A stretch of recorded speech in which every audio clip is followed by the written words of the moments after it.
plug-in DIY solar. I think this is probably one of the best investments one can make right now. And this week I released a video about one of the best kits that I've ever tested on the channel so far. I'll have a link to that full video down in the description. The purpose of this video here is to answer a bunch of questions from the comment section. And I might have to do a second volume of this because there were so many really good questions that deserve getting answered. So let's take a look at these community questions and get them answered. All of these questions are going to be from my easy plug-in solar kit that makes traditional solar look ridiculous video. So you assembled this system and then plugged it into a standard outlet. I'm confused. How is the system producing power for you? When it's plugged into the source of electric, how does that solar array reverse the flow of power? What exactly is being powered by your setup? Well, I would highly recommend you learn a little bit about how electricity works. You can see right here, it is indeed just plugged into one of my outlets on the side of my house. Now, this outlet needs to be a dedicated circuit to allow the maximum amount of power to flow through it, but wires in your house can carry power either direction. They don't care. Same with outlets, etc. So what's happening here is the power is flowing backwards through this cord into this outlet, and then it goes into my main breaker panel and gets distributed throughout the house to be consumed by my various electrical devices, just like grid power would. The way that this works, though, is underneath each of the panels, there's this little microinverter right here, and it takes the DC power generated from the solar panels and converts it to AC power, so it's compatible with everything in your house. It also synchronizes itself to the exact frequency, voltage, etc. of the grid power. The only difference is it will up the voltage just by like 1/10 of a volt or something like that, and that's enough to push the electricity quote-unquote upstream against the grid power, and as a result, your appliances in your house are going to consume that first before they pull the power that's a slightly lower voltage from the grid. Next question, isn't it dangerous to backfeed electricity? Let me tell you the two most dangerous aspects. Most dangerous aspect number one, if the electricity went out and your solar array was still producing power, it can easily send the power back to your house and then back out to the grid, and the transformer on the utility pole or on the ground or wherever it is in your case will step that voltage up to tens of thousands of volts and send it on down the power line. And you could potentially electrocute and kill a lineman who's trying to work on the wires and trying to restore electricity service. The good news is these inverters right here are equipped with the anti-islanding rapid shutdown feature, so that within a second of the electricity going out, the inverter shuts down and will refuse to produce any power whatsoever until it can quote-unquote see grid power present again. So Mango Power's designed these microinverters to comply with that, and so you don't have to worry about that danger. Danger number two comes with overloading wires on a shared circuit and a fire risk with that. I'm not going to go into detail on that, but I will leave a link to a segment of a video where I go in depth about that concern and how to mitigate it. That is something you have to do on your end at your house to make sure that things are wired safely. But aside from that, plug-in solar is really quite safe and simple and easy to use. Next question, isn't a microinverter per panel a little overkill? Why wouldn't you simply use DC optimizers to spread out interference between panels and then send all that into one inverter? I think it depends, really. A microinverter per panel could maybe be overkill, but I personally prefer that over DC optimizers. And it would be interesting to see the cost differential for a system this small. Because, China is very good at mass producing things and getting costs down. So I'm thinking that potentially the costs of just mass producing 4 microinverters for each of the panels here,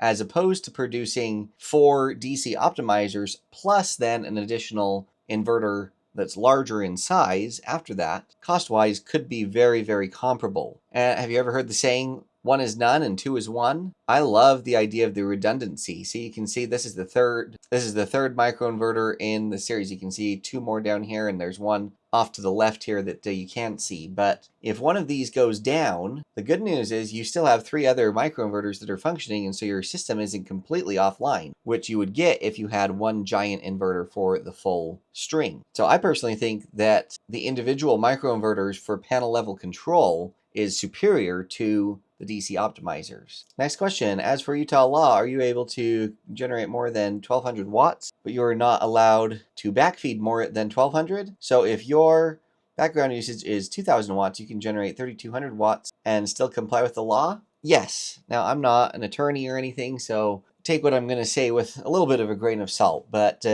yeah, there's 2 main considerations for why there's a 1200 watt limit with the Utah plug-in solar law. I think the first one is indeed the backfeed consideration. And I know that's part of the thing that, the utility company doesn't want so much solar from all these plug-in kits that they don't know what to do with it, right? So you cannot backfeed more than 1200 watts to the grid. And then you need to make sure that your outlet or whatever means of wiring that you're using to get the power from the solar array into your house is compliant, right? Because this is a dedicated 20 amp circuit that I'm feeding through right here. A lot of places just have a 15 amp circuit, right? You cannot connect up 3000 watts of solar to that circuit without overloading it. But if you could spread it out or do what I did in a different video where I actually did 240 volt plug-in solar, a nice big dedicated 50 amp circuit, complete with a limiter that limited my export to be in compliance below that 1200 watt export limit. Now all of a sudden we don't have restrictions anymore. So yes, to your point, because I have a giant 50 amp capable circuit now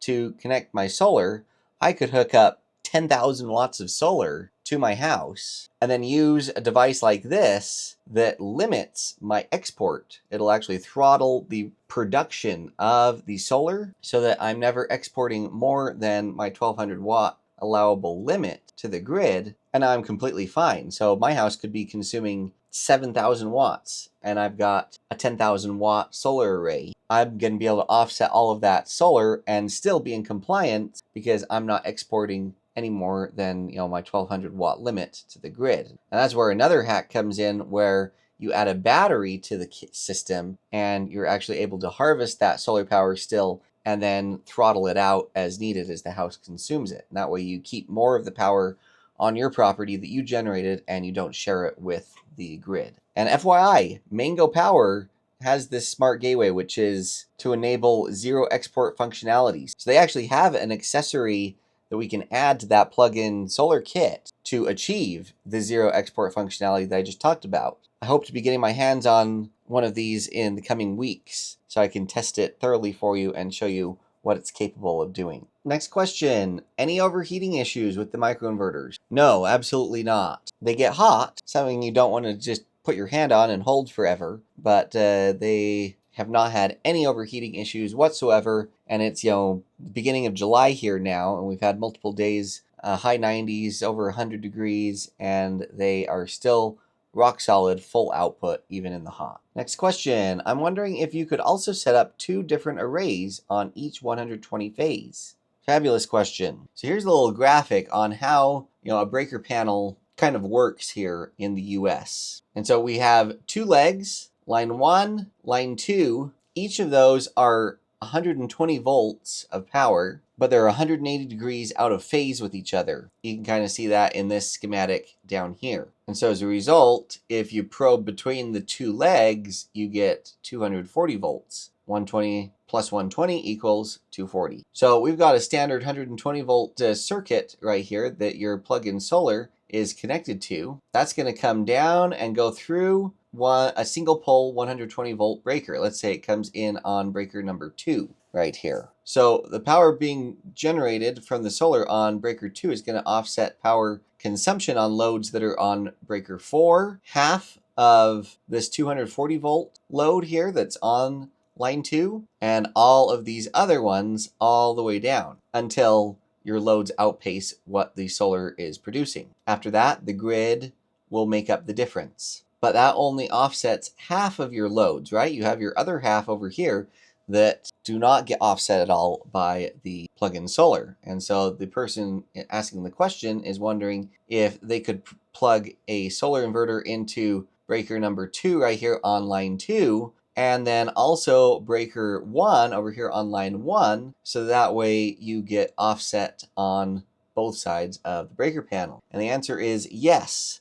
Just make sure that you have a dedicated circuit on both legs that you can plug your solar into, and make sure that you're in compliance with how much power you could potentially backfeed the grid. So in the state of Utah is 1200 watts, and if I'm not going to have any kind of throttling device or anything like that, I'd want to put 600 watts of solar on line 2 here and 600 watts of solar on line 1. That way, if for some reason, no loads were running and pretty much all the solar power was getting backfed to the grid, I would still be in compliance and not be exporting more than a total of 1200 by the time you summed the 600 and the 600 watts from both legs. And that is another reason why I came up with my DIY 240 volt plug-in solar with the limiter, because it simultaneously does both sides of the panel without you needing to plug in, 2 different systems. But it is much more, heavily involved with the DIY,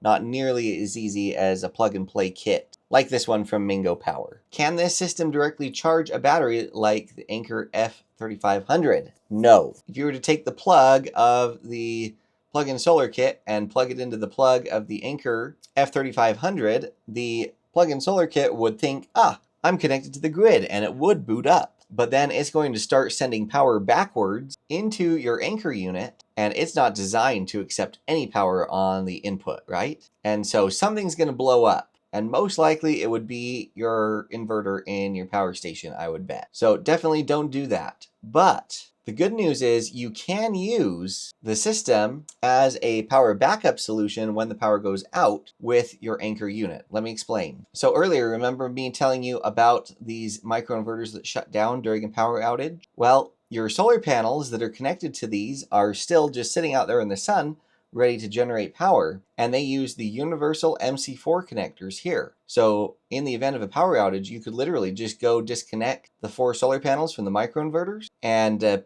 hook them up in the correct configuration to go into your Anker power station, or any power station for that matter, and make use of this incredible solar array you've got sitting outside, and dump that power into your power station through its dedicated DC solar input. And just leave the microinverters out of the mix until the power comes back on, and then just simply disconnect your solar from your power station, make 4 connections behind each panel back to the microinverter, and you're back up and running with plug-in solar. So you can use the solar power in multiple scenarios. You just can't try to backfeed your power station with the microinverters, because your power station is not the power grid. So guys, comment and let me know if you want a second question and answer video about this. Look at these comments. I'm not even going to get to the bottom, but so many fantastic comments from you guys on just this one video about plug-in solar, and I really want to help you understand and see if this is a good fit, because solar has never been easier for the average person than it is now with these plug-in kits. So yeah, please comment and tell me if you'd like the next follow-up question and answer video to answer more of your questions in the comments. And of course, leave comments in this video too, and any questions and stuff, because I can certainly draw from the comment section in this video as well, and just help clear up more curiosities and issues that you may be experiencing. Don't forget that in every description of my video, I've got a place where you can submit a guaranteed to be answered question by me. Also, you can book a one-on-one video consultation with me here. And then my 100% free YouTube channel search engine, where you can come and literally search for whatever your question may be. This is looking at plug-in solar, and it will surface every video or every moment in every video where I've talked about plug-in solar or any other question you may have. I have a ton of content and valuable stuff, and you can find all of that with a quick little search here in this search engine. So be sure and take advantage of all of those resources. I want to say a huge thanks to those of you that support my channel, especially my channel members. Don't forget to like, comment, share, subscribe, and hype on your way out, you guys, so that we can get these videos in front of more eyeballs. I'm the foremost channel on YouTube right now doing content on plug-in solar, and I've got a whole bunch more content on the horizon here, so be excited for that. All of you stay safe, and we'll catch y'all next time.